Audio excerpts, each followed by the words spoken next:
WhatsApp class 11 welcome back to the channel. और आज हम लोग कंटिन्यू करने वाले हैं चैप्टर नंबर 2 को, that is consumer equilibrium. Consumer equilibrium का एक वीडियो ऑलरेडी अपलोडेड है, अगर आपने नहीं देखा तो आप जाकर के चेक करो, वहां पे आपको वीडियो मिल जाएगा और उसके बाद आप उसको कंप्लीट करो। फिर आ रहा हूं नेक्स्ट वीडियो पे, जहां से हम लोग को नेक्स्ट कॉन्सेप्ट देखने को मिल रहे हैं।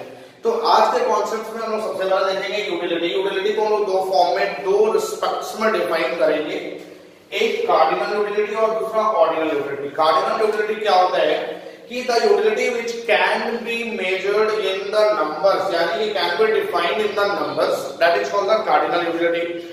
बट जो हमारा ऑर्डिनल है वो बोलता है कि मैं इसे नंबर्स के फॉर्म में डिफाइन नहीं कर सकता हूं, मैं इसे रैंक्स दे सकता हूं, बस मैं इसे रैंक दे सकता हूं। That means it can be the define into ranks. Ranks का मतलब क्या हुआ कि जैसे मैं दो चीजों का कंजम्पशन कर रहा हूं, एक चॉकलेट का और एक आइसक्रीम का, तो दोनों में सबसे ज्यादा सेटिस्फेक्शन मुझे किसमें मिल रहा है, बस मैं वहां पे कंपेयर करके रैंक दे सकता हूं कि मुझे चॉकलेट में ज्यादा सेटिस्फेक्शन मिल रहा है या फिर आइसक्रीम में मिल रहा है, या आइसक्रीम में ज्यादा सेटिस्फेक्शन मिल रहा है या फिर चॉकलेट में ज्यादा सेटिस्फेक्शन मिल रहा है। तो यहाँ पे बस मैं रैंक दे सकता हूँ। बट कार्डिनल में क्या होता है कि मैं यहाँ पे डिफाइन कर सकता हूँ उसको नंबर में, कि अगर मैं एक रसगुल्ला खा रहा हूँ तो उससे मिलने वाला सेटिस्फेक्शन, कितना सेटिस्फेक्शन मिल रहा है, कितने यूटिल का सेटिस्फेक्शन मिल रहा है। तो cardinal utility can be defined in the form of numbers, but the ordinal utility can be defined in the form of ranks. उसके बाद अब तो ये कार्डिनल यूटिलिटी था, ये किसके द्वारा दिया गया था, तो गिवन बाय मार्शल, ये मार्शल के द्वारा दिया गया था। But the ordinal utility given by Hicks and Allen, ये दिया गया था हिग्स और एलन के द्वारा। अब उसके बाद अगर आप देखते हो कंज्यूमर इक्विलिब्रियम, तो कंज्यूमर इक्विलिब्रियम के लिए मेनली दो चीजों का होना बहुत जरूरी है कि कंज्यूमर्स का इक्विलिब्रियम कब होगा, जब वो प्राइस कुछ पे करेगा और उसका जो मिलने वाला एक्सपेक्टेड सेटिस्फेक्शन है, that is called the maximum satisfaction, यानी जिसको मैं MU बोलता हूं। तो एक कंज्यूमर्स का इक्विलिब्रियम दो चीजों पे डिपेंड करता है कि वो प्राइस क्या पे कर रहा है और उस प्राइस पे करने के बाद उससे मिलने वाला सेटिस्फेक्शन उसका क्या है, यानी मैक्सिमम यूटिलिटी उसका कितना है। अब एक कंज्यूमर इक्विलिब्रियम को देखने के लिए दो पॉइंट्स को समझना बहुत जरूरी है कि कंज्यूमर इक्विलिब्रियम हमारे दो चीजों पे डिपेंड करता है, एक सिंगल कमोडिटी अप्रोच और एक two commodity approach. Single commodity approach का मतलब कि एक कंज्यूमर जितना भी पैसा कमा रहा है, जितना भी इनकम कमा रहा है, वो पूरा का पूरा इनकम सिर्फ और सिर्फ एक कमोडिटी पे खर्चा कर रहे हैं, या फिर जो भी कंज्यूमर इनकम कमा रहा है उसका पूरा का पूरा इनकम वो दो कमोडिटी पे खर्चा कर रहा है। तो एक सिंगल कमोडिटी अप्रोच और एक टू कमोडिटी अप्रोच। अब यहाँ पे सबसे पहले कंज्यूमर इक्विलिब्रियम को समझना होगा।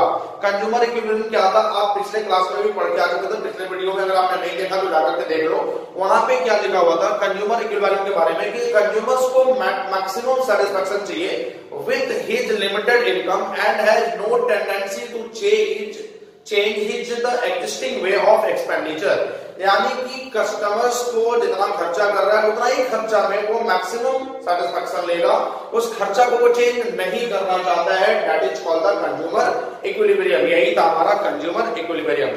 तो इसके दो चीजों पे डिपेंड करता है कि वो प्राइस उसने कितना पे किया और एक्सपेक्टेड सेटिस्फेक्शन, यानी उससे मिलने वाला सेटिस्फेक्शन कितना है। तो यहाँ पे मैं ये बोल सकता हूं कि जो आपका प्राइस पेड है वो कस्टमर्स का जो सेटिस्फेक्शन है उसके इक्वल है, यानी price paid is equal to the customer satisfaction, यानी MUX is equal to PX। MUX का मतलब कि जो सेटिस्फेक्शन है और PX का मतलब कि जो उसने प्राइस पे किया। तो यहाँ पे अगर उसने जितना प्राइस पे किया और उससे मिलने वाला सेटिस्फेक्शन उसके इक्वल है, उसको लग रहा है कि मैंने जितना खर्चा किया उसमें मुझे मिलना सेटिस्फेक्शन जो मिलना चाहिए था वो मुझे मिल रहा है, तो फिर उस केस में अपने खर्च को वो क्यों चेंज करना चाहे, क्योंकि इनकम तो फिर भी लिमिटेड है ना। लिमिटेड इनकम में अगर उसको मैक्सिमम सेटिस्फेक्शन मिल रहे हैं तो अपने खर्च को वो चेंज नहीं करना चाहेगा। अब यहाँ पे प्रॉब्लम कहाँ आती है, प्रॉब्लम आती है, देखो यहाँ पे सबसे पहले तो आप ये समझो कि प्राइस पेड और सेटिस्फेक्शन ये दोनों के बीच इक्वल कैसे होता है कि आप डिज्नीलैंड गए हो, डिज्नीलैंड में आपने कुछ पैसा खर्च किया और उसके बाद आपको वहां से कुछ सेटिस्फेक्शन मिला, तो आपने क्या बोला कि भाई मजा आ गया, डिज्नीलैंड तो बहुत अच्छा था, पैसा वसूल था, यानी हमने जितना खर्च किया उतना मुझे सेटिस्फेक्शन मिल गया, पैसा वसूल हो गया। तो उसको मैं बोलूंगा कंज्यूमर इक्विलिब्रियम, यानी जहां पे आपका पैसा वसूल हो जाए आप बोल सकते हैं कि मैं इक्विलिब्रियम पे हूं। तो यहाँ पे प्रॉब्लम्स कहाँ आती है, सबसे पहले आपको ये देखना है कि प्रॉब्लम कहाँ क्रिएट हो रही है। ये जो हमारा PX है ये तो मनी के टर्म में दिया हुआ है, बट जो हमारा सेटिस्फेक्शन है ये तो हमने यूटिल्स के टर्म में डिवाइड करा है। यूटिल्स कैसे कि जैसे यहाँ पे जो आपका कार्डिनल यूटिलिटी था उसका क्या था कि जितना भी सेटिस्फेक्शन मिल रहा है उसको मैं डिफाइन करता हूँ इन द टर्म्स ऑफ यूटिल। जैसे मैं मिल्क को डिफाइन करता हूँ केजी के फॉर्म में या लीटर के फॉर्म में, उसी तरह से जो हाइट है उसको मैं डिफाइन करता हूँ मीटर या सेंटीमीटर के फॉर्म में। उसी तरह से कहीं ना कहीं मुझे सेटिस्फेक्शन को डिफाइन करना होता है यूटिल्स के टर्म में। यही तो कार्डिनल ने दिया था कि आप सेटिस्फेक्शन को यूटिल में डिफाइन करो। तो ये आपका प्रॉब्लम यहाँ पे क्रिएट होता है कि जो हमारा सेटिस्फेक्शन है वो यूटिल के टर्म में है, बट जो हमारा प्राइस है वो मनी के टर्म में है। अब इन दो चीजों को अलग अलग दो चीजों को कंपेयर नहीं करा जा सकता है। मनी को और यूनिट्स को कैसे कंपेयर किया जाता है? कंपेयर करने के लिए तो दोनों चीजें सेम होनी चाहिए, दोनों यूनिट सेम होनी चाहिए, तब मैं उसको कंपेयर कर पाऊंगा। तो यहाँ पे क्या बोलता है कि ये जो आपका सेटिस्फेक्शन है it should be expressed in terms of money. इसको पहले आप एक्सप्रेस करो मनी के टर्म में, यानी जो आपका सेटिस्फेक्शन है उसको आप पहले मनी के टर्म में एक्सप्रेस करो, उसके बाद कंपेयर करो कि आपने जितना प्राइस पे किया उसका सेटिस्फेक्शन उसके इक्वल मिला या नहीं मिला। तो मनी के टर्म में एक्सप्रेस करने के लिए मैं क्या करूंगा, marginal utility upon the marginal utility of money. मैं यहाँ पे जो सेटिस्फेक्शन है उसे मनी के टर्म में कन्वर्ट करूंगा, तो इसका फॉर्मूला निकल कर क्या आएगा, marginal utility upon the marginal utility of money. यानी मैं यहाँ पे लिख सकता हूँ इसके बदले MUX divided by MUM। MUX का मतलब कि मार्जिनल यूटिलिटी और MUM का मतलब marginal utility in the terms of money. तो यहाँ पे अब MUX अपॉन MUM मैं इसी को लिख रहा हूँ, तो यहाँ पे मैं ये भी लिख सकता हूँ कि MUX upon MUM equal to PX, क्योंकि ये MUX जो सेटिस्फेक्शन था मार्जिनल यूटिलिटी था वो प्राइस के इक्वल था। तो यहाँ पे प्राइस का जो सेटिस्फेक्शन है उसी को तो मैंने यहाँ पे बदला है MUX अपॉन MUM में, तो MUX upon MUM equal to PX हमारा हो सकता है। तो बेसिक कंडीशन हमारा क्या निकल के आता है, बेसिक कंडीशन निकल के आता है MUX इक्वल टू PX, जहाँ पे सेटिस्फेक्शन प्राइस के इक्वल हो गया। अब देखो ये भी मनी के टर्म में, ये भी मनी के टर्म में, दोनों एक दूसरे के इक्वल हो गया। मैं यहाँ पे बोलूंगा कि मैंने जो खर्चा किया भाई मुझे तो पूरा का पूरा सेटिस्फेक्शन मिला, मैंने अपना पूरा पैसा वसूल कर लिया। अब बेसिक कंडीशन मुझे ये मिल गया, यानी ये जो है वो यहाँ तक आ गया। अब उसके बाद यहाँ पे तीन बेसिक कंडीशन हो सकते हैं। सबसे पहला MUX इक्वल टू PX, यानी जहां पे मेरा प्राइस पेड और मिलने वाला सेटिस्फेक्शन दोनों एक दूसरे के इक्वल है, तो मैं उसे बोलूंगा कि मैं इक्विलिब्रियम पे हूं। यानी जहां पे भी MUX is equal to PX हो जाए तो मैं ये बोलूंगा कि वहां पे कंज्यूमर इक्विलिब्रियम पे है। बट एक कंडीशन और हो सकता है MUX is greater than PX।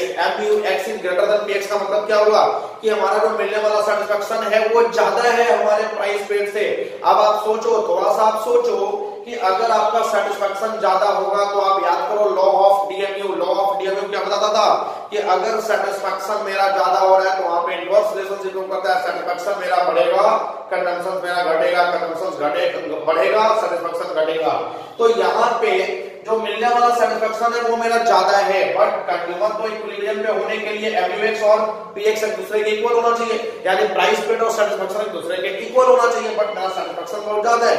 अब फॉर एग्जांपल सेटिस्फेक्शन ज्यादा होने से क्या मतलब है कि फॉर एग्जांपल कि मैंने कोई भी गुड्स खरीदा, मैंने एक पेन खरीदा और वो पेन मेरा 1 साल तक चल रहा है, यानी कि वहां पे सेटिस्फेक्शन जो मिलने वाला है वो बहुत ज्यादा है, क्योंकि एक मैं 10 रुपए का पेन खरीद रहा हूँ वो 1 साल तक चल रहा है, तो सेटिस्फेक्शन मुझे ज्यादा मिल रहा है। अब आप थोड़ा सा बताओ कि मैं उस केस में क्या करूंगा इक्विलिब्रियम पे आने के लिए, मैं अपना कंजम्पशन बढ़ा दूंगा क्योंकि सेटिस्फेक्शन तो मुझे ज्यादा मिल रहा है पेन से, मैं कंजम्पशन को क्या करूंगा, बढ़ा दूंगा। यानी यहाँ पे मैं कंजम्पशन को बढ़ा दूंगा, तो कंजम्पशन अगर मेरा बढ़ेगा तो याद करो law of DMU, satisfaction automatically क्या हो जाएगा, घटेगा।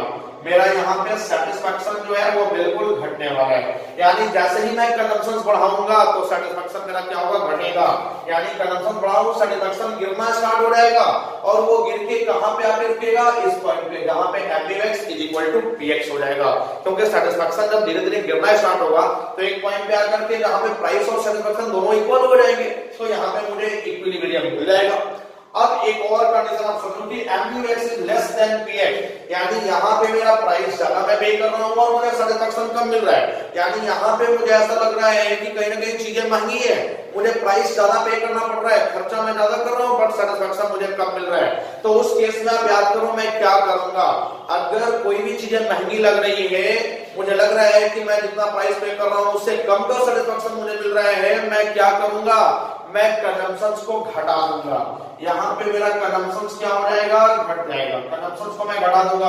अब जैसे ही मैं कंजम्पशंस घटाऊंगा, फिर से आप याद करो लॉ ऑफ टीएमयू, कंजम्पशन घटेगा तो सेटिस्फेक्शन बढ़ना स्टार्ट हो जाएगा।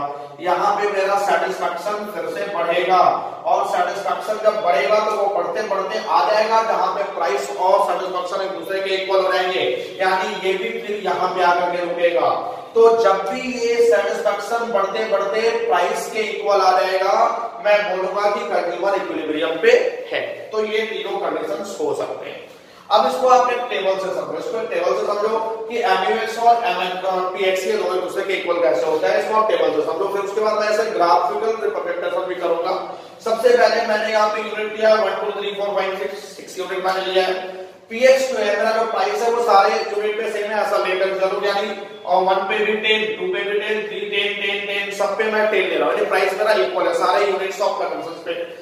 उसके बाद जो मेरा MUX है, अब MUX क्या होता है, याद करो कि जैसे जैसे मैं यूनिट बढ़ाता हूँ, कंजम्पशन बढ़ाता हूँ, सेटिस्फेक्शन क्या होते जाता है, घटते चला जाता है। तो यहाँ पे MUX 1 पे मेरा 20 था, 2 पे मेरा 16 हो गया, यानी घट गया ना, MUX तो मेरा घट गया। फिर 3 पे 10 हो गया, यानी सेटिस्फेक्शन धीरे धीरे क्या हो रहा है, एक्स्ट्रा सेटिस्फेक्शन जिसको मैं मार्जिनल यूटिलिटी बोलता हूँ, वो मेरा घट रहा है। जैसे जैसे मैं यूनिट बढ़ा रहा हूँ, 1 2 3 4 5 कर रहा हूँ, मेरा सेटिस्फेक्शन जो है वो घटते चला जा रहा है। तो अब याद रखो कि ये जो आपका सेटिस्फेक्शन है ये तो यूटिल्स के फॉर्म में है, यूटिल्स के फॉर्म में, बट अभी मैंने क्या बताया कि एक यूटिल के फॉर्म में, एक मनी के फॉर्म में कंपेयर करना मुश्किल है। तो वहां पे आप क्या करोगे कि जो आपका प्राइस है, जो आपका यूनिट है, वो तो कहीं ना कहीं मनी के टर्म में है, तो यहाँ पे जो हमारा सेटिस्फेक्शन है उसको भी मैं कन्वर्ट करूंगा in the form of money, तब मैं कंपेयर करूंगा कि मैं इक्विलिब्रियम पे हूं या नहीं हूं। तो कन्वर्ट करने के लिए क्या करना है, यहाँ पे MUX अपॉन MUM, जो मैंने यहाँ पे किया था MUX अपॉन MUM, तो MUX अपॉन MUM का मतलब यहाँ पे मुझे प्राइस लेना होगा। तो यहाँ पे प्राइस कंज्यूमर है खुद से सेट कर ले कि मेरा प्राइस क्या होने वाला है उसका। तो यहाँ पे कंज्यूमर ने सेट करा कि rupees 1 is equal to 1 util, यानी 1 रुपीज में उसे 1 यूटिल्स का सेटिस्फेक्शन मिलेगा, ये कस्टमर से या कंज्यूमर ने सेट करा। अब यहाँ पे जो मेरा MUX है, यानी जो सेटिस्फेक्शन है वो 20 यूनिट है, 20 यूनिट्स है, और जो मेरा प्राइस है, प्राइस जो मनी का टर्म है रुपीज 1 है, तो मैं यहाँ पे क्या करूंगा 20 अपॉन 1 इज इक्वल टू 20। फिर मेरा जो सेटिस्फेक्शन है वो 16 है, तो 16 अपॉन 1 यानी 60। उसके बाद सेटिस्फेक्शन 10 है, तो 10 अपॉन 1 10, फिर 4 अपॉन 1 4। अब यहाँ पे मैं धीरे माइनस में जा रहा हूँ क्योंकि MU जो था मार्जिनल यूटिलिटी वो तो माइनस में जाता है ना, नेगेटिव में तो जाता ही था। अब ये मेरा मनी का टर्म में मेजर हो गया, यानी कि जो हमारा सेटिस्फेक्शन था वो भी मैंने मेजर कर लिया मनी का टर्म में। अब उसके बाद मुझे देखना है कि मैं कहां पे कंज्यूमर इक्विलिब्रियम में हूं। तो जहां पे भी आपका प्राइस और आपका सेटिस्फेक्शन एक दूसरे के इक्वल हो जाएगा, मैं वहां पे कंज्यूमर इक्विलिब्रियम। तो यहाँ पे आप किस पॉइंट पे आकर के देखो, यहाँ पे मेरा जो MUX है वो MUM के इक्वल है, MUX is equal to PX, यहाँ पे MUX is equal to PX है, क्योंकि जो सेटिस्फेक्शन है वो भी मेरा 10 है और प्राइस भी मेरा 10 है। तो प्राइस और सेटिस्फेक्शन दोनों एक दूसरे के इक्वल है, तो मैं यहाँ पे बोलूंगा कि ये पॉइंट मेरा MUX is equal to PX है।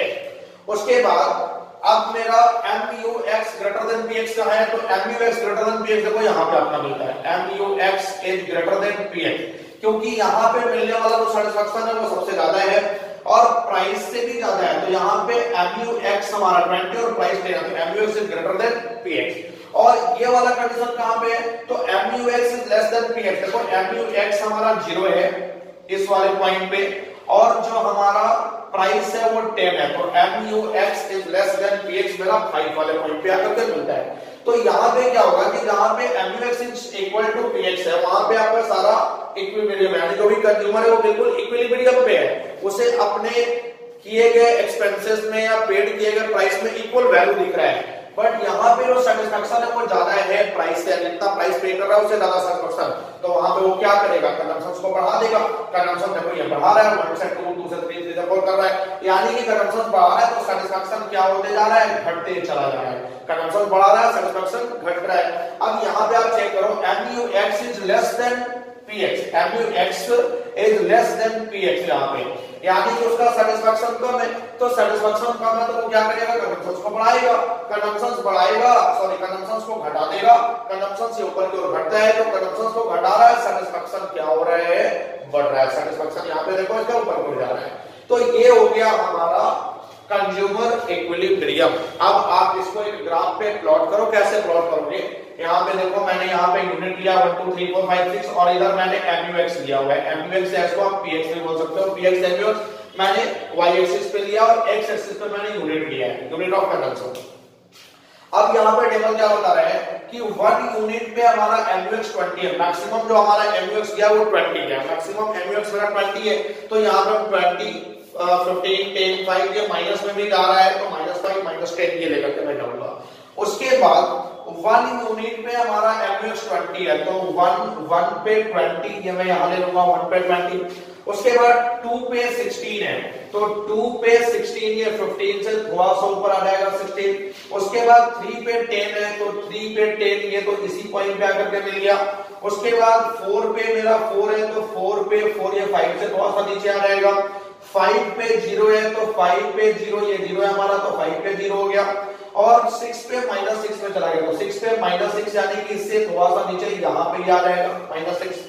अब उसके बाद ये यहाँ पे थोड़ा सा आप इसको और नीचे करके ले लो, ये -6 यहाँ पे आकर ये मैच करेगा। अब उसके बाद जो हमारा PX था वो तो 1 2 3 4 5 सारे यूनिट पे 10 ही था, तो यहाँ पे 1 पे भी यही आएगा, 2 पे भी यही, 3 पे भी 10, 4 पे भी 10, 5 पे भी 10 और 6 पे भी 10, सब पे 10 ही है।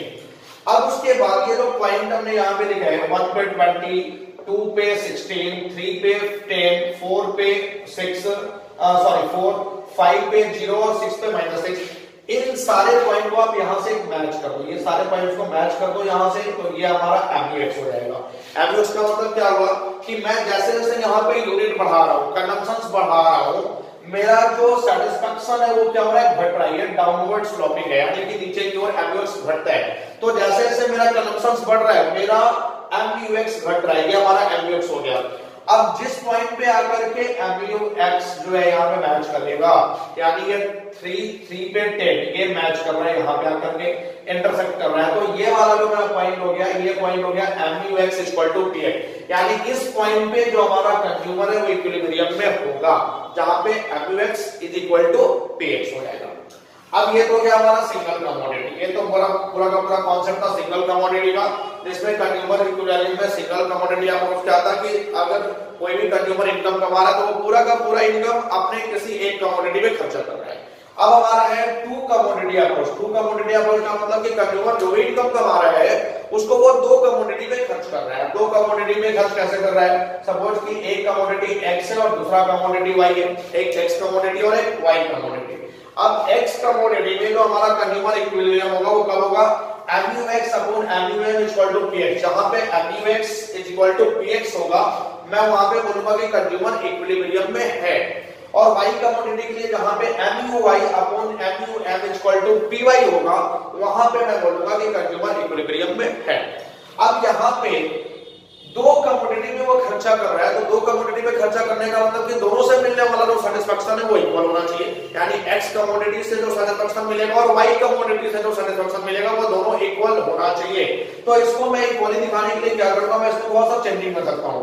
यहाँ पे मैं MUX/MUM = PX को लिख सकता हूँ, MUX/PX = MUM, और MUY/MUM = PY को मैं लिख सकता हूं MUY/PY = MUM। अब यहाँ भी MUM, यहाँ भी MUM, तो यहाँ पे अब मैं ये लिख सकता हूं कि MUX/PX = MUY/PY। तो फिर यहाँ पे जो सेटिस्फेक्शन X से मिल रहा है ये जो है वो X को रिप्रेजेंट करता है, X कमोडिटी को, और ये रिप्रेजेंट कर रहा है Y कमोडिटी को। तो यहाँ पे X से मिलने वाला सेटिस्फेक्शन और Y से मिलने वाला सेटिस्फेक्शन दोनों एक दूसरे के इक्वल हो गया। तो यहाँ पे मैं इसे बोलूंगा 2 कमोडिटी अप्रोच, कि दोनों ही कमोडिटी से मिलने वाला सेटिस्फेक्शन बिल्कुल इक्वल है। अब उसके बाद कंडीशन यहाँ पे क्या आएगा, MUX upon PX equal to MUY upon PY अगर है तो कंज्यूमर इक्विलिब्रियम में है, यानी ये कंडीशंस यहाँ पे आकर के मैच करेगा। बेसिक कंडीशंस हमारा ये मिल गया कि अगर हमारा MUX upon PX equal to MUY upon PY है तो यहाँ पे दोनों ही से मिलने वाला सेटिस्फेक्शन के केस में कंज्यूमर इक्विलिब्रियम में है। अब उसके बाद एक कंडीशन हो सकता है MUX upon PX is equal to MUY upon PY, यानी कि यहाँ पे इक्वल नहीं है, यहाँ पे MUX greater than PX, MUX जो है हमारा ग्रेटर देन MUY है। इसका मतलब क्या हुआ कि यहाँ पे जो मेरा MUX यानी X कमोडिटी से जो मिलने वाला सेटिस्फेक्शन है वो ज्यादा है as compare to Y commodity. आप बताओ यहाँ पे कि X से मुझे ज्यादा सेटिस्फेक्शन मिल रहा है, किसी एक प्रोडक्ट से मुझे ज्यादा सेटिस्फेक्शन मिल रहा है, मैं वहां पे क्या करूंगा, मैं वहां पे अपना कंजम्पशंस बढ़ा लूंगा, मैं अपना कंजम्पशंस को क्या करूंगा, बढ़ा लूंगा। तो जैसे ही मेरा कंजम्पशंस बढ़ेगा फिर से वो लॉ ऑफ डीएमयू आ जाएगा। तो लॉ ऑफ डीएमयू क्या बोलता है कि मेरा सेटिस्फेक्शन घट जाएगा। यहाँ पे because of law of DMU, यहाँ पे लॉ ऑफ डीएमयू आ जाएगा। जैसे कि मैं एक्स कमोडिटी से मुझे ज्यादा सेटिस्फेक्शन मिल रहा है, मैं एक्स कमोडिटी का कंजम्पशन बढ़ा दूंगा, और जैसे ही कंजम्पशन बढ़ाऊंगा लॉ ऑफ डीएमयू काम करेगा, सेटिस्फेक्शन मेरा घटने लगेगा। अब एक बात बताओ कि जब मैं कंजम्पशन बढ़ाऊंगा सेटिस्फेक्शन घटेगा, तो किसी ना किसी पॉइंट पे आकर के तो सेटिस्फेक्शन और प्राइस एक दूसरे के इक्वल होंगे, यानी ये आ जाएगा फिर यहीं पे, ये यहीं पे आ जाएगा जहां पे सेटिस्फेक्शन और प्राइस एक दूसरे के इक्वल हो जाएंगे। एक और कंडीशन कि MUX upon PX is less than MUY upon PY, यानी यहाँ पे इसका मतलब हुआ कि मुझे X कमोडिटी से कम सेटिस्फेक्शन मिल रहा है और Y कमोडिटी से ज्यादा सेटिस्फेक्शन मिल रहा है। तो यहाँ पे मैं क्या करूंगा, Y कमोडिटी का कंजम्पशन बढ़ा लूंगा, जिससे मुझे ज्यादा सेटिस्फेक्शन मिल रहा है मैं उसका कंजम्पशन बढ़ा लूंगा। Y कमोडिटी से मुझे ज्यादा सेटिस्फेक्शन मिल रहा है तो मैं Y कमोडिटी का कंजम्पशन बढ़ा लूंगा। अब फिर से सोचो कि अगर Y कमोडिटी का कंजम्पशन बढ़ा तो लॉ ऑफ डीएमयू आ जाएगा। लॉ ऑफ डीएमयू बोलेगा कि सेटिस्फेक्शन जो मिलने वाला है Y कमोडिटी से वो मेरा कम हो जाएगा, क्योंकि Y कमोडिटी का जैसे ही कंजम्पशन बढ़ा because of law of DMU Y commodity का सेटिस्फेक्शन घट जाएगा। अब सेटिस्फेक्शन घटेगा तो उस केस में कहीं ना कहीं वो आकर के तो मैच करेगा आपका, तो ये वाला पॉइंट यहाँ आकर के मैच कर देगा, यानी दोनों फिर से इक्वल हो जाएंगे, प्राइस और कंजम्पशन एक दूसरे के इक्वल हो जाएंगे। तो यहाँ पे कहीं ना कहीं MUX upon PX is equal to हो सकते हैं MUY अपॉन PY, या फिर वहां पे X कमोडिटी से मिलने वाला सेटिस्फेक्शन ज्यादा हो सकता है greater than the MUY upon the PY, या फिर Y कमोडिटी से मिलने वाला सेटिस्फेक्शन भी ज्यादा हो सकता है MUY upon PY greater than MUX upon the PX। तो ये तीन कंडीशन हो सकते हैं टू कमोडिटी में, बट आपको बेसिक कंडीशन यही याद रखना है कि MUX upon PX is equal to MUY upon PY, यानी यहाँ पे X और Y दोनों ही कमोडिटी से कंज्यूमर को इक्वल सेटिस्फेक्शन मिल रहे हैं। तो ये देगा इस two commodity approach. I hope कि ये सारा कुछ आपका क्लियर है। कंज्यूमर इक्विलिब्रियम के दो स्टेप, एक सिंगल कमोडिटी अप्रोच और एक टू कमोडिटी अप्रोच। अब उसके बाद ये जो हमारा था कार्डिनल यूटिलिटी, ये पूरा पार्ट इस तरफ जो पूरा पार्ट था ये पूरा का पूरा कार्डिनल यूटिलिटी अप्रोच था। अब इस तरफ जो पार्ट हमारा है वो पूरा का पूरा ऑर्डिनल कमोडिटी अप्रोच या ऑर्डिनल यूटिलिटी अप्रोच पे बेस्ड है। अब कार्डिनल तो आपने समझ लिया कि यहाँ पे मैं सेटिस्फेक्शंस को बस एक इमेजिनरी कर रहा हूँ कि मैं यूटिल्स के फॉर्म में मेजर कर रहा हूँ कि कितने यूटिल्स का मुझे सेटिस्फेक्शन मिला through the consumption of any of the goods. अब उसके बाद मेरा जो ऑर्डिनल था ये किसके द्वारा दिया गया था, हिग्स एंड एलन। तो हिग्स एंड एलन ने क्या बोला कि आप कभी भी सेटिस्फेक्शंस को यूनिट्स में मेजर कर ही नहीं सकते हो कि एग्जैक्टली कितना सेटिस्फेक्शन मिला, पॉसिबल ही नहीं है, बट आप कंपेयर तो दिखा सकते हो कि कौन से यूनिट से मुझे ज्यादा सेटिस्फेक्शन मिल रहा है, कंपेयर दिखा सकते हो, बट मेजर कर पाना एग्जैक्टली पॉसिबल नहीं है। तो यहाँ पे अब जैसे हिग्स एंड एलन ने जो ऑर्डिनल यूटिलिटी अप्रोच दिया उसमें क्या था कि जनरली मैं दो कमोडिटी को यूज कर रहा हूँ, अपना पूरा खर्चा मैं दो कमोडिटी पे लगा रहा हूँ, तो किसी अलग अलग गुड्स का कंजम्पशन कर रहा हूँ, तो मुझे किसमें ज्यादा सेटिस्फेक्शन मिल रहा है। अब जैसे मैं यहाँ पे दो गुड्स ले रहा हूँ, फॉर एग्जांपल कि मैं एक चॉकलेट ले रहा हूँ और एक आइसक्रीम ले रहा हूँ, तो चॉकलेट में हो सकता है किसी को चॉकलेट में ज्यादा मिले सेटिस्फेक्शन, किसी को आइसक्रीम में ज्यादा सेटिस्फेक्शन मिले। अब ऐसा हो सकता है कि वहां पे दो पर्सन है, एक ए और एक बी, ए को चॉकलेट में ज्यादा सेटिस्फेक्शन मिल रहा है, आइसक्रीम में कम मिल रहा है। बी को हो सकता है कि आइसक्रीम में ज्यादा सेटिस्फेक्शन मिल रहा है और कहीं ना कहीं उसको कम मिल रहा है। तो ये था हमारा ऑर्डिनल यूटिलिटी। अब ऑर्डिनल यूटिलिटी में क्या है, इस तरीके से ऑर्डिनल को आपको समझना है। ऑर्डिनल को आप यहाँ पे समझो कि दो पर्सन है, एक है मिंटी, एक है मिंटू और एक है मिंटी। एक मिंटू है और एक है मिंटी, मिंटू और मिंटी। अब मिंटू, अब यहाँ पे दो गुड्स है, एक है हमारा चॉकलेट, एक है हमारा चॉकलेट, ये चॉकलेट हमारा हो गया, और एक है हमारे पास आइसक्रीम, ये हमारा आइसक्रीम हो गया। चॉकलेट और एक आइसक्रीम। अब यहाँ पे समझो, मिंटू बोल रहा है, ये जो मिंटू है ये मिंटू है, ये हमारा मिंटू हो गया। मिंटू क्या बोल रहा है कि आई लव आइसक्रीम, भाई मुझे तो आइसक्रीम पसंद है, मैं आइसक्रीम से सेटिस्फाइड हूं, मुझे आइसक्रीम ज्यादा अच्छा लगता है, चॉकलेट मैं बाद में देखूंगा। बट मिंटी क्या बोल रही है कि ना जी ना, मैं तो मिंटी हूं, मैं तो मिंटी हूं और आई लव चॉकलेट, यानी कि मुझे तो चॉकलेट अच्छी लगती है, मैं तो पहले चॉकलेट खाऊंगा उसके बाद मैं देखूंगा आइसक्रीम मुझे खाना या नहीं है। तो यहाँ पे मिंटी पहले प्रेफर करे चॉकलेट को, उसके बाद ये प्रेफर करे आइसक्रीम को। बट मिंटू क्या बोल रहे हैं कि मैं तो पहले आइसक्रीम खाऊंगा जी, उसके बाद मैं देखूंगा चॉकलेट मुझे पसंद है या नहीं, मैं चॉकलेट खा पाऊंगा या नहीं। तो यहाँ पे ये दो अलग अलग लोगों के पसंद भी अलग अलग हो सकती है, चॉइस भी अलग अलग हो सकती है। अब यहाँ पे ऐसा पॉसिबल है कि ह्यूमन बीइंग्स का चॉइस सेटिस्फेक्शन अलग अलग हो सकता है कि किसी को, मिंटू को चॉकलेट में ज्यादा, मिंटी को चॉकलेट में ज्यादा सेटिस्फेक्शन मिलता है, आइसक्रीम में कम मिलता है। मिंटू को आइसक्रीम में ज्यादा सेटिस्फेक्शन मिलता है, चॉकलेट में कम मिलता है। तो ये होता है हमारा। अब यहाँ पे जो ऑर्डिनल यूटिलिटी अप्रोच है, इसमें जो सबसे पहला कॉन्सेप्ट हमें देखना है वो है इंडिफरेंट कर्व। अब इंडिफरेंट कर्व होता क्या है, सबसे पहले आप इसको समझो। इंडिफरेंट कर्व का मतलब होता है कि दो अलग अलग गुड्स को यूज करने के बाद जो मिलने वाला सेटिस्फेक्शन है वो अगर किसी भी कंज्यूमर्स को कंप्लीटली सेटिस्फाई कर रहा है, यानी दो गुड्स से जितने भी कॉम्बिनेशंस बनेंगे वो कॉम्बिनेशंस किसी भी कंज्यूमर्स को इक्वली सेटिस्फाई करेंगे, that is called the indifferent curve. क्या हो रहा है कि it refers to graphical representation. ये इंडिफरेंट कर्व एक ग्राफिकल रिप्रेजेंटेशन है, यानी इसको भी ग्राफ के फॉर्म में रिप्रेजेंट करा जाएगा। और various alternative combination of bundle of two goods, जिसमें अलग अलग कॉम्बिनेशंस बनाए जाएंगे, किसके, बंडल ऑफ टू गुड्स, दो गुड्स के बंडल्स को, among which the consumer is indifferent। Consumer is indifferent का मतलब क्या होगा कि जितने भी बंडल, दो गुड्स के बंडल से कॉम्बिनेशंस बनाए जाएंगे वो सारे कॉम्बिनेशंस कंज्यूमर्स को इक्वली सेटिस्फाइड करते हैं, that is called the indifferent curve. अब एक इंडिफरेंट कर्व को एक टेबल से समझो, मेरे लिए है क्या, हमने यहाँ पे कॉम्बिनेशंस लिए हैं A B C D E, combinations लिए और दो गुड्स हमने लिया है, एक हमने लिया है गुआवा और दूसरा हमने लिया पपाया। एक गुआवा है और दूसरा पपाया है। अब उसके बाद ये टेबल कैसे बनाना है, गुआवा जैसे हमने यहाँ पे लिया कि 1 2 3 4 5। अब उसके बाद टेबल कैसे बनाना है पहले आप वो समझ लो। यहाँ पे गुआवा का पूरा टोटल कर लेना है, तो टोटल इसका कितना आ रहा है 15। यहाँ पे मुझे 15 लिख लेना है पपाया में। अब 15 में से 5, यानी नीचे से घटाते जाना है, 15 में से 5 घटाऊंगा 10, फिर 10 में से 4 घटाऊंगा 6, फिर 6 में से 3 घटाऊंगा 3, फिर 3 में से 2 घटाऊंगा 1, ऐसे करके मुझे टेबल बना लेना है।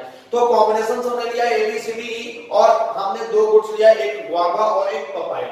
तो 1 2 3 4 5 और पपाया हमारा 15 10 6 3 1। यानी यहाँ पे क्या है कि अब मैं यहाँ पे कॉम्बिनेशंस कैसे बनाऊंगा, इसको कैसे प्लॉट करूंगा मैं अपने ग्राफ में। तो देखो यहाँ पे एक एक्सिस लिया है, दूसरा हमने वाई एक्सिस लिया है। एक्स एक्सिस पे मैंने पपाया लिया है, वाई एक्सिस पे मैंने गुआवा ले लिया। तो गुआवा में लगा है 1 2 3 4 5, 1 2 3 4 5 और ये पपाया, तो पपाया मेरा 15 है, तो 15 12 9 3 6 ऐसे करके मुझे ले लेना है। अब उसके बाद आप टेबल देख करके बताओ कि जनरली यहाँ पे क्या हो रहा है कि अगर मैं एक गुआवा का कंजम्पशन कर रहा हूँ तो पपाया कितना कंजम्पशन कर रहा हूँ 15, यानी 1 पे 15, तो 1 पे 15 यहाँ रहेगा ये। उसी तरह से ये आपका आ गया यहाँ पे इस तरह से 2 पे 10, यानी 2 गुआवा में आगे बढ़ा रहा हूँ तो मेरा पपाया 10 आ जा रहा है, 2 पे 10 ये यहाँ रहेगा 12 और 9 के बीच में। फिर 3 पे 6, तो 3 पे 6 ये यहाँ पे आ जा रहा है इस पॉइंट पे। फिर 4 पे 3 यानी 4 गुआवा और 3 पपाया, तो 4 गुआवा 3 पपाया यहाँ पे आ गया। उसके बाद है हमारा 5 गुआवा 1 पपाया, तो 5 गुआवा 1 पपाया ये यहाँ पे आ जाएगा। अब ये सारे पॉइंट्स को आप मर्ज कर दो, सारे पॉइंट को जोड़ दो, तो जो कर्व हमारा बन जाएगा कुछ इस तरह का कर्व बन कर जाएगा, ये कर्व बन करके आएगा। अब यहाँ पे क्या करना है, मुझे कॉम्बिनेशन दिखाना है कि गुआवा और पपाया का क्या क्या कॉम्बिनेशन हो सकता है। तो देखो सबसे पहला पॉइंट जो हमारा दिख रहा है ये ए पॉइंट पे मुझे दिख रहा है कि एक ये गुआवा है और ये पपाया है। एक गुआवा और 15 पपाया का कॉम्बिनेशन, कि मैं एक गुआवा यूज कर रहा हूं तो 15 पपाया यूज कर रहा हूं। पॉइंट नंबर बी पे क्या दिखा रहा है कि 2 गुआवा और 10 पपाया, 2 गुआवा और 10 पपाया का कॉम्बिनेशन। उसके बाद पॉइंट नंबर 3 पे क्या दिखा रहा है, यहाँ पे पॉइंट नंबर सी पे 3 guava and 6 papaya, 3 guava 6 papaya का कॉम्बिनेशन। फिर यहाँ पे डी नंबर पॉइंट पे दिखा रहा है 4 guava and 3 papaya, 4 guava 3 papaya. उसके बाद पॉइंट नंबर 5 पे दिखा रहा है 5 guava and 1 papaya, 5 guava and 1 papaya combination. तो ये जो भी कॉम्बिनेशन यहाँ पे बने गुआवा और पपाया के, एक कस्टमर्स को इक्वली सेटिस्फाई कर रहा है, सारे सेटिस्फाई कर रहे हैं, that is called the indifference curve. तो ये हमारा था इंडिफरेंस कर्व। अब इसमें एक जो टॉपिक आता है इंडिफरेंस कर्व के बाद एक टॉपिक है मोनोटोनिक प्रेफरेंस। ये मोनोटोनिक प्रेफरेंस क्या होता है, देखो मोनोटोनिक प्रेफरेंस का मतलब होता है कि एक कस्टमर्स किसको सबसे ज्यादा, किस कॉम्बिनेशन को सबसे ज्यादा प्रीफर करेगा। तो जनरली एक कंज्यूमर्स को जिसमें सबसे ज्यादा सेटिस्फैक्शन मिलेगा वो उसी को सबसे ज्यादा प्रीफर करेगा। कि फॉर एग्जांपल यहाँ पे बोल रहा है कि rational consumer will always prefer more of A commodity, कि कंज्यूमर जो होता है वो रेशनल होता है। रेशनल का मतलब कि उसमें जिसमें उसको सबसे ज्यादा सेटिस्फैक्शन दिखेगा उसको वो सबसे ज्यादा प्रीफर करेगा। अब फॉर एग्जांपल कि यहाँ पे हमने ऑफर देना है किसी कंज्यूमर्स को, ऑफर मैं दे रहा हूं यहाँ पे 6 गुआवा और 6 गुआवा 6 पपाया। फिर मैं ऑफर एक और दे रहा हूं 6 गुआवा 7 पपाया, और एक ऑफर मैं दे रहा हूं 7 गुआवा और 10 पपाया। अब यहाँ पे बताओ कि यहाँ पे कंज्यूमर को 3 ऑफर दिया गया, 3 कॉम्बिनेशंस का ऑफर दिया गया, 6 guava 6 papaya, 6 guava 7 papaya, 6 guava and 10 papaya. अब यहाँ पे कंज्यूमर्स किसको प्रीफर करेगा, जिसमें उसको मैक्सिमम, यानी जहां पे हमारा टीयू जो होगा वो मैक्सिमम होगा। टीयू का मतलब टोटल यूटिलिटी, यहाँ पे टोटल यूटिलिटी की मैं बात कर रहा हूँ। एमयू मेरा मार्जिनल यूटिलिटी घट रहा था, टोटल यूटिलिटी नहीं घट रहा था, टोटल सेटिस्फैक्शन मेरा नहीं घट रहा था। तो अब कस्टमर जो कंज्यूमर है वो किसको प्रीफर करेगा, इस वाले को, क्योंकि यहाँ पे 7 गुआवा और 10 पपाया है, यहाँ पे टोटल सेटिस्फैक्शन जो है वो मैक्सिमम है, टोटल यूटिलिटी मैक्सिमम है। तो कंज्यूमर्स इस वाले ऑफर को, इस वाले कॉम्बिनेशन को प्रीफर करेगा, that is called the monotonic preference. तो आई होप कि ये सारा कुछ क्लियर है।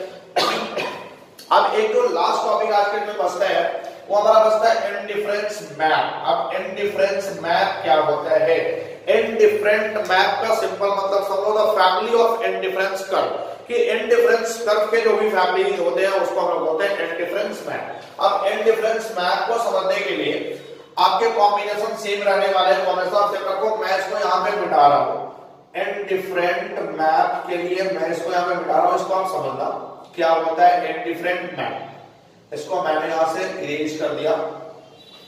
अब देखो इंडिफरेंस कर्व क्या होता है कि जब एक ही कर्व पे एक से ज्यादा सॉरी ये इंडिफरेंस मैप क्या होता है, एक ही कर्व पे जब एक से ज्यादा इंडिफरेंट कर्व आ जाए तो मैं उसको बोलूंगा इंडिफरेंट मैप। यहाँ पे लिखा होगा the family of indifferent curve, कि एक ही कर्व पे बहुत ज्यादा, एक से ज्यादा इंडिफरेंट कर्व आ जाए तो मैं उसको बोलूंगा इंडिफरेंट मैप। जैसे एक कर्व मेरा ये था, मैं इसका नाम दे दूंगा IC 1 हो गया, यानी इंडिफरेंट कर्व 1। इसी पे मैं एक और कर्व ले लेता हूं, इसके जस्ट पैरेलल मैं एक और कर्व लिया, इसका मैं नाम दे दूंगा IC2, ये IC2 हो गया। और एक और मैंने यहां पे लिया इसके जस्ट पैरेलल, ये हो जाएगा मेरा IC3, ये IC3 हो गया। तो जब एक ही कर्व पे एक से ज्यादा IC आ जाएंगे, एक से ज्यादा इंडिफरेंट कर्व आ जाएंगे तो मैं इसे बोलूंगा इंडिफरेंट मैप। अब इंडिफरेंट मैप में सबसे पहले आपको ये दिखाना है कि इंडिफरेंट मैप में मेनली होता क्या है। तो यहाँ पे मैंने कॉम्बिनेशन जो है वो कॉम्बिनेशंस को बस चेंज करना है, कॉम्बिनेशंस को चेंज करना है एक इस तरह से। अब यहाँ पे मैंने गुआवा ये और ये मेरा पपाया है, तो यहाँ पे मैं क्या कर रहा हूँ, ये पपाया को मैं बढ़ा रहा हूँ, यहाँ से इसको मैं यहाँ लेकर आ रहा हूँ, तो ये देखो ये यहाँ पे आ गया, यानी ये मेरा ए था, पॉइंट ए था, तो ए पे मुझे क्या मिल रहा था, मुझे ए पॉइंट पे मिल रहा था 1 गुआवा एंड 15 प्लस 15 पपाया, ये मुझे मिल रहा था ए पे। अब मैंने यहाँ पे थोड़ा सा बढ़ा दिया गुआवा को, मैंने गुआवा को यहाँ से आगे किया, ये मतलब आगे की ओर बढ़ता है, ये आगे की ओर बढ़ा दिया, तो मुझे पॉइंट मिला, एक नया पॉइंट मिल गया मुझे वाई, या मैं यहाँ पे पॉइंट ले सकता हूँ एम पॉइंट। तो एम पॉइंट पे मुझे क्या मिल रहा है, एम पॉइंट पे मेरा कॉम्बिनेशन क्या आया कि जो आपका पपाया था वो पपाया तो सेम रह गया, 15 का 15, ये 15 ही रह गया, बट जो मेरा गुआवा था वो गुआवा मेरा क्या हो गया, 3 हो गया, यानी 2 से सॉरी ये 2 पे आ गया, तो गुआवा मेरा 2 हो गया, 2 guava plus 15 papaya, combination change हो गया यहाँ पे। उसके बाद मैं एक और पॉइंट आगे बढ़ा दूं, इसको थोड़ा सा आगे बढ़ा दूं, मैं इसको यहां लेकर जाता हूं और ये आ जाएगा मेरा यहां पे, तो एक और पॉइंट यहां पे मिला, इसको मैं बोलूंगा जेड पॉइंट। तो जनरली यहां पे जेड पॉइंट पे मुझे क्या कॉम्बिनेशन मिल रहा है, मैं वो देख रहा हूं। तो जेड पॉइंट में जो मेरा पपाया था वो सेम रह गया, 15 रह गया, बट जो मेरा गुआवा था ये 2 से 3 हो गया, ये यहां से आ गया, 3 गुआवा प्लस 15 पपाया का मुझे कॉम्बिनेशन मिल गया। तो अलग अलग जो डिफरेंट कर्व मुझे मिल रहे हैं, जो इनडिफरेंट कर्व मिल रहे हैं अलग अलग, IC1 IC2 IC3, इसी तरह से अगर मैं IC4 ले लेता तो मेरा ये पपाया जो था वो 15 था, बट जो मेरा गुआवा था वो 4 हो जाता। तो इसको मैं बोलता हूं इनडिफरेंस मैप, ये मेरा इनडिफरेंस मैप हो गया। अब उसके बाद इस इनडिफरेंट मैप को समझने के लिए सबसे पहले आपको इसके कुछ प्रॉपर्टी भी समझना होगा कि इनडिफरेंस मैप के मेनली क्या क्या प्रॉपर्टीज होते हैं। इनडिफरेंस मैप को समझ में आ गया कि the family of indifference curve, यानी एक ही कर्व पर जब एक से ज्यादा इनडिफरेंस कर्व आ जाए तो उस केस में मैं उसको इनडिफरेंट कर्व ना बोल करके इनडिफरेंट मैप बोलूंगा। जैसे IC1 IC2 IC3 आ गया, तो यहाँ पे मेरा कॉम्बिनेशन चेंज हो रहा है, यानी एक कॉम्बिनेशन तो मेरा सेम रहा है, जो पपाया था वो मेरा तीनों ही डिफरेंस कर्व में सेम रहा है, बट कहीं ना कहीं मेरा जो गुआवा है उसका यूनिट क्या हो रहा है, वो बढ़ते चला जा रहा है। पहले 1 गुआवा था, अब 2 गुआवा, 3 गुआवा, यानी इसका मतलब क्या हुआ कि जैसे जैसे मैं आगे बढ़ रहा हूं, मैं कंजम्पशन बढ़ा रहा हूं, मेरा सैटिस्फैक्शन भी क्या होते जा रहा है, बढ़ते जा रहा है। पहले मेरा क्या था कि 1 गुआवा था, बट अब मेरे पास 2 गुआवा हो गए, और उसके बाद मेरे पास 3 गुआवा हो गए। तो जैसे जैसे मेरा सैटिस्फैक्शन बढ़ रहा है, साथ ही साथ मेरा कंजम्पशन के साथ साथ सैटिस्फैक्शन बढ़ रहा है। अब उसके बाद इसके क्या क्या प्रॉपर्टीज है, सबसे पहला इसकी प्रॉपर्टी समझो। तो सबसे पहला प्रॉपर्टी है indifference curve slopes downward. Indifference curve हमेशा डाउनवर्ड स्लोपिंग होता है, डाउनवर्ड का मतलब ये ऊपर से नीचे की ओर आएगा। अब ऐसा क्यों होता है कि जो इनडिफरेंस कर्व भाई हमेशा डाउनवर्ड स्लोपिंग होता है, बिकॉज ऑफ, यहां पे आप लिख सकते हो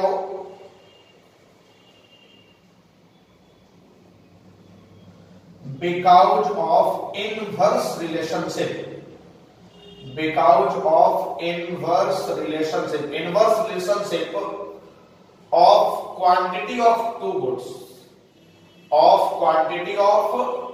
कि 2 गुड्स के क्वांटिटी में इनवर्स रिलेशनशिप होने के कारण कहीं ना कहीं जो मेरा इनडिफरेंस कर्व है वो बिल्कुल स्लोप्स डाउनवर्ड होता है। इनडिफरेंस कर्व स्लोप डाउनवर्ड का मतलब कि अगर मैं पपाया बढ़ा रहा हूं, यहाँ पे देखो, यहाँ पे कि अगर मेरा गुआवा 1 से 2 यूनिट हो रहा है तो मेरा पपाया क्या हो रहा है, कम हो रहा है, यानी कि यहाँ पे अगर मैं 1 से 2 यूनिट बढ़ा रहा हूँ तो मेरा पपाया ऑटोमेटिकली क्या हो रहा है, कम होते जा रहा है। फिर मैं 2 से 3 यूनिट में जा रहा हूँ तो मेरा पपाया और कम हो रहा है, 3 से 4 यूनिट में जा रहा हूँ तो पपाया और कम हो रहा है।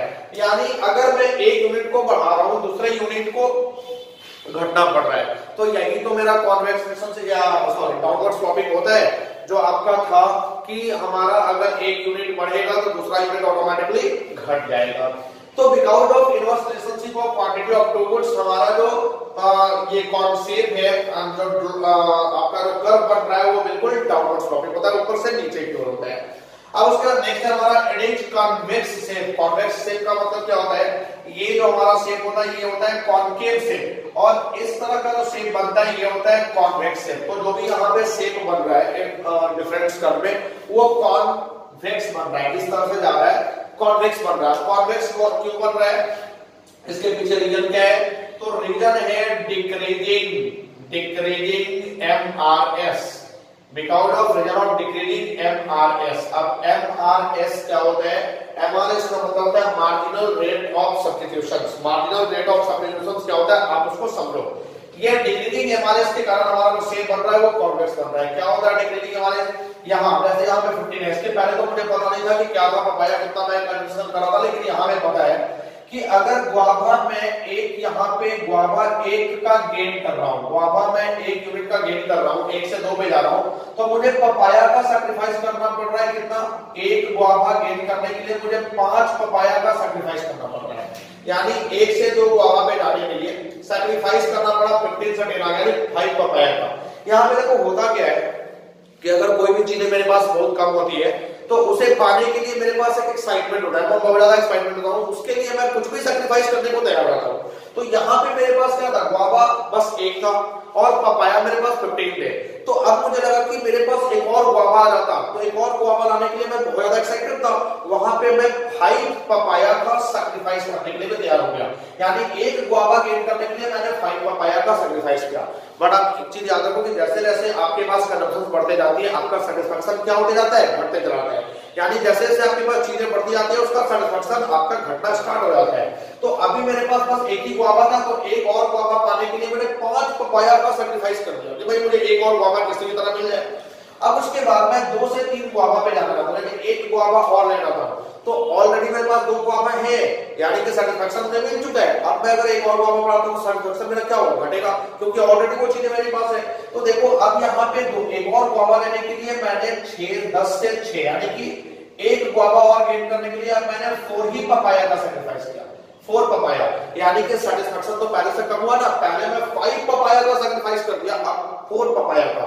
क्यों? क्योंकि सैटिस्फैक्शन मेरा कम हो गया, तो मैं 4 पपाया को ही सैक्रिफाइस करना चाह रहा हूं 1 गुआवा को गेन करने के लिए। उसी तरह अगर मैं 1 और गुआवा गेन करना चाहूं, 3 से 4 आना चाहूं, तो मैंने जो सैक्रिफाइस किया 1 गुआवा और गेन करने के लिए 6 से 3 यानी बस 3 पपाया का ही सैक्रिफाइस किया। सैटिस्फैक्शन थोड़ा सा और कम हुआ क्योंकि गुआवा तो मेरे पास पहले से 3 थे। 1 और गुआवा लेने के लिए बस अब मैं कितना सैक्रिफाइस करना चाहूंगा? बस केवल 3 पपाया का। उसी तरह से 1 और गुआवा लेने के लिए अगर मैं 1 और गुआवा गेन करना चाहूं तो वहां पे मैं 3 से 1 यानी 2 ही पपाया का सैक्रिफाइस करूंगा।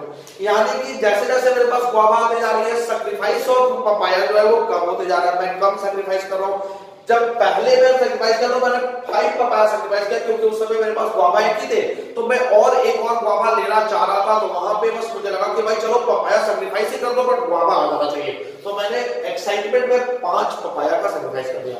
बट जैसे जैसे मेरे पास गुआवा बढ़ते गया मेरा सैटिस्फैक्शन कम होते गया और यहाँ पे सैक्रिफाइस जो पपाया का कर रहा था वो धीरे धीरे कम होते चला गया। तो इसको मैं बोलता हूँ डिक्रीजिंग एमआरएस, क्योंकि आपने फॉर्मूला भी पढ़ा था कि किसी भी एक चीज को पाने के लिए दूसरे चीज को तो गेन करना पड़ेगा। यानी इसका फॉर्मूला होता है delta sacrifice upon the delta gain, delta sacrifice upon the delta gain, यानी कि chain in sacrifice upon the chain in gain. तो जैसे यहाँ पे 1 गुआवा गेन करने के लिए मैंने 5 पपाया को सैक्रिफाइस किया, फिर 1 और गुआवा गेन करने के लिए केवल 4 पपाया का सैक्रिफाइस किया, फिर 1 और गुआवा गेन करने के लिए केवल 3 पपाया का सैक्रिफाइस किया और 1 और गुआवा गेन करने के लिए बस केवल 2 ही पपाया का सैक्रिफाइस किया। तो जैसे जैसे मेरा सैटिस्फैक्शन बढ़ता गया उसी तरह से मेरा जो सैक्रिफाइस करने का था वो धीरे धीरे कम होते गया, सैक्रिफाइसिंग कम होते गया। तो बिकॉज ऑफ डिक्रीजिंग एमआरएस, यानी यहाँ पे एमआरएस जो हमारा डिक्रीज कर रहा है, सैटिस्फैक्शन धीरे धीरे बढ़ रहा था, तो सैक्रिफाइस धीरे धीरे कम होने लगा। इसके कारण जो हमारा शेप है वो कॉन्वेक्स शेप बन कर जाता है इस तरह। क्लियर है? अब उसके बाद third property, higher indifference curve represent higher level of satisfaction, कि जितना इंडिफरेंस कर्व हायर होगा सैटिस्फैक्शन मेरा उतना ही ज्यादा होगा। देखो यहाँ पे इंडिफरेंस कर्व को मैं आगे बढ़ा रहा हूं, हायर लेवल पे जा रहा हूं, मेरा सैटिस्फैक्शन भी क्या हो रहा है? बढ़ते जा रहा है। अब यहाँ पे सैटिस्फैक्शन मेरा कैसे बढ़ रहा है वो समझो। ये तो बिल्कुल डिक्रीजिंग एमआरएस समझ में आ गया। डिक्रीजिंग एमआरएस कैसे, कि जैसे मैंने यहाँ पे फिर से इसको समझना है एक बार अच्छे से। डिक्रीजिंग एमआरएस क्लियर नहीं होता है जल्दी, आप इसको एक बार फिर से समझना। डिक्रीजिंग एमआरएस से क्या हुआ कि अगर मैंने ये आगे की ओर बढ़ता है और ये नीचे की ओर घटता है, ये ऊपर की ओर बढ़ता है, ये नीचे की ओर घटता है, ये आगे की ओर बढ़ रहा है, तो 1 गुआवा से मैंने 2 गुआवा लेना था, 1 गुआवा और बढ़ाया, तो ये जो मेरा पॉइंट था ये पॉइंट मेरा यहाँ पे आ गया, ये पॉइंट मेरा यहाँ पे आ गया, है ना। तो ये पॉइंट से यहाँ पे आने का मतलब कि ये यहाँ पे आया इतना, ये इतना मेरा जो है ये इतना, ये वाला पॉइंट मेरा इतना बढ़ गया। ये पहले एक गुआवा था तो एक गुआवा पे मेरा पॉइंट यहाँ पे था, फिर इसको मैंने एक और किया तो मेरा और सैक्रिफाइस हुआ, यानी गुआवा मैंने बढ़ाया तो मेरा पपाया सैक्रिफाइस हुआ। गुआवा मैंने 1 से 2 पे गया तो पपाया मेरा 15 से 10 पे आ गया, यानी 10 का मतलब कि यही यहाँ पे आ गया, इस पॉइंट पे आ गया, ये इस पॉइंट पे। तो मेरा इतना सैक्रिफाइस हुआ, ये नीचे की ओर घटता है, और ये मेरा गेन हुआ, यानी इतना सैक्रिफाइस किया और इतना गेन किया। उसके बाद 2 से 3 गुआवा, 3 गुआवा मैंने लिया। अब 3 गुआवा लेने के लिए ये कहीं ना कहीं यहाँ पे आ गया, यहाँ पे आया, यानी इतना मैंने गेन किया, इतना गेन किया। और सैक्रिफाइस कितना करना था, यानी एक गुआवा और गेन करने के लिए 4 पपाया का सैक्रिफाइस किया। 4 पपाया का सैक्रिफाइस मतलब यहाँ से ये यहाँ पे आ गया, तो ये इतना सैक्रिफाइस हुआ, इतना सैक्रिफाइस हुआ और बस इतना गेन हुआ। उसी तरह से एक और गुआवा मैंने बढ़ाया तो ये पॉइंट मेरा यहाँ पे आ गया, यानी इतना मैंने गेन किया, और इतना गेन करने के लिए 3 पपाया का सैक्रिफाइस किया, यानी ये यहाँ पे आ गया, तो ये इतना सैक्रिफाइस हुआ और इतना गेन हुआ। इसी तरह से फिर एक पॉइंट ये इतना गेन किया, इतना सैक्रिफाइस किया, तो कहीं ना कहीं यहाँ पे जो आपका एमआरएस है, मार्जिनल रेट ऑफ सब्स्टिट्यूशन, ये डिक्रीजिंग है, ये सैक्रिफाइस ज्यादा हो रहा है, गेन कम हो रहा है, गेन कम हो रहा है, सैक्रिफाइस ज्यादा हो रहा है, क्योंकि मैंने यहाँ पे एक ही गुआवा गेन कर रखा है और 5 सैक्रिफाइस, 4 सैक्रिफाइस, 3 सैक्रिफाइस, 2 सैक्रिफाइस ऐसा हो रहा है, तो इसको मैं बोलूंगा डिक्रीजिंग एमआरएस। अब उसके बाद higher indifference curve represent the higher level of satisfaction, कि जो हायर इंडिफरेंस कर्व है वो हायर लेवल ऑफ सैटिस्फैक्शन देता है, कि मैं जितना ज्यादा इसको आगे बढ़ाता जाऊंगा, यानी जैसे जैसे मैं कंजम्पशन बढ़ाता जाऊंगा, मेरा सैटिस्फैक्शन का लेवल भी क्या होते चला जाएगा, बढ़ता चला जाएगा। और उसके बाद लास्ट है 2 indifferent curve can never intersect each other, जो 2 इंडिफरेंट कर्व है वो कभी भी एक दूसरे को इंटरसेक्ट नहीं करते हैं, क्योंकि हर एक इंडिफरेंट कर्व एक दूसरे के पैरेलल हो रहे हैं, तो ये कभी भी एक दूसरे को इंटरसेक्ट नहीं कर सकते। जैसे IC1, IC2, IC3 एक दूसरे के पैरेलल है, लेकिन कभी भी एक दूसरे को इंटरसेक्ट नहीं करेंगे। तो ये प्रॉपर्टी भी आपको एग्जाम में लिख के आना है, आपको अच्छे से माइंड में सेट करके रखना है। तो आई होप कि ये कंज्यूमर इक्विलिब्रियम का सारा टॉपिक क्लियर है। अब उसमें कुछ छोटे छोटे टॉपिक्स और बच गए हैं जो हमने कवर करना है नेक्स्ट वीडियो में। आज का वीडियो काफी लॉन्ग हो रहा है, इसलिए आज बस इतना ही टॉपिक्स को मैं कवर करूंगा और बाकी के टॉपिक्स को मैं कवर करूंगा नेक्स्ट वीडियो में, और ये चैप्टर इज कंप्लीटली ओवर। तो आई होप कि ये सारा टॉपिक क्लियर है, आप इसका नोट्स बनाओ और उसके बाद आप एनसीईआरटी का भी लैंग्वेज पढ़ना मत भूलना, क्योंकि वहां से आपके सारे कॉन्सेप्ट्स क्लियर होंगे। उसके बाद भी अगर कहीं डाउट हो जाता है आप कमेंट सेक्शन में मैसेज करो, उसको इमीडिएट सॉल्व करने का कोशिश किया जाएगा। तो आप इसको पढ़ते रहो और आप अपना रिस्पॉन्सिबिलिटी तो याद ही रखना कि भाई वीडियो को लाइक करना बिल्कुल भी मत भूलना, वीडियो को लाइक और शेयर करते रहना। Thank you.